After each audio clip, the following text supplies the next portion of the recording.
Assalomu alaykum. Bugun mini obzorimizda Patton'dan Tragmedik yuk mashinasi. Avtomobilimizni tashqi ko'rinishi keladigan bo'lsak, ko'rishingiz mumkin o'ziga xos dizaynga ega. Mashinamiz bort uzunligi 330, eni 171, balandligi 36 sm ni tashkil etadi. Mashinamiz 100 km ga 8 benzin sarflaydi. Bak hajmi 50 litr.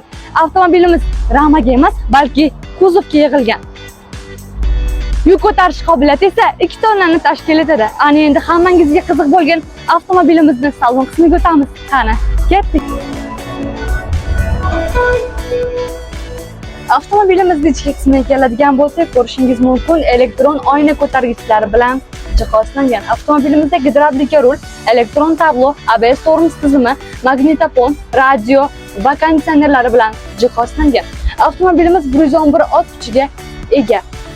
Sizning avtosalondan mashina xarid qiling va qimmatbaho sovg'alarga ega bo'ling. Biz sizni Yangiyo'l shahridagi avtosalonda kutib qolamiz. Bizni ijtimoiy tarmoqlarda kuzatib boring va quyidagi raqamlarga qo'ng'iroq qiling. Siz eng yaxshisiga loyiqsiz.